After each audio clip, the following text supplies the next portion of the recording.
coming back to the issue at hand, anything which is not needed in gatherings, protests and so on, because there the law assumes that you expect people to carry placards or papers or such things. No stones is expected, no sticks or pangas or whatever. Such things, as the law stands, are a problem. They are not supposed to be carried.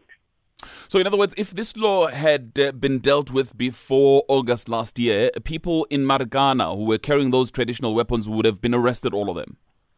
Well, people know exactly, Tolani, that you can't carry a panga or a spear unless you have applied for that. It's a cultural event or a religious event. It's even when the police were talking to them, because police negotiated with those people.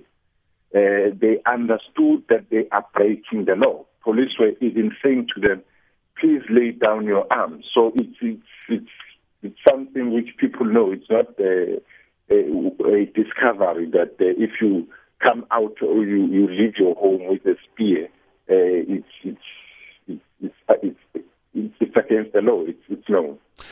But you do point out that except for religious and cultural events, what are the conditions there? What happens there?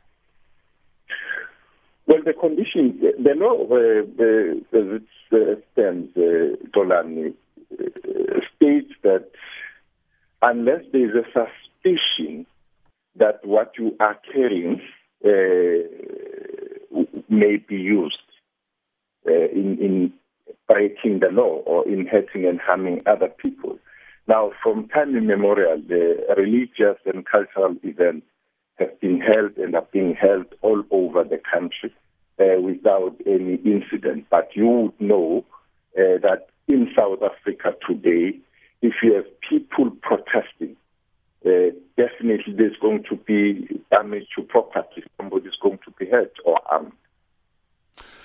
And I say this because there are political gatherings, for instance, where people will say, well, I'm going to carry my spear and my shield. It's my traditional weapon. And people say, well, you go to a cultural and religious event, you carry your spear. It's a dangerous weapon. What happens? No, there is no way that you'll carry a spear and go to a meeting.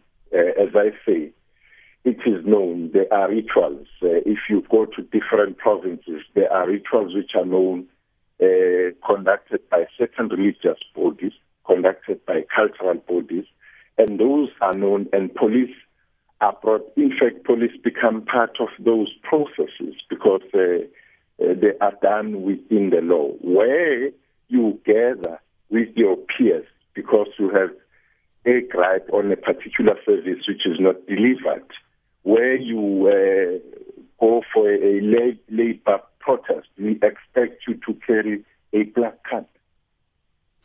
Here's another thing, and people have raised these issues through public submissions, for instance. They've complained about such things as pepper spray. People use that to defend themselves. And if the police have a reasonable suspicion that you may use this and take it away or arrest you, isn't that rendering the people defenseless then? Well, that's Tolani we dealt with yesterday, and it's mainly coming from the media. It's somehow vulgarizing what we are talking about.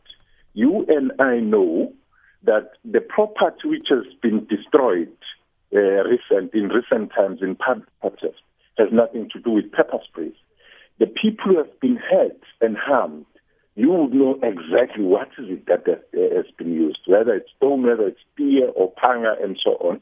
The issue here is that those things which are being used to hurt and harm and even intimidate people are not allowed. Even your fire, if you go to a public protest, even if you are licensed, you have a licensed firearm, why do you carry that to a public protest? The law actually questions that you can't have that situation because anything is possible there. Even those people you are with may turn around and take your firearm and use it to you, or may abuse it and so on. But all what the law is saying is regulating that which we all know that it's not supposed to be done, and it has caused harm.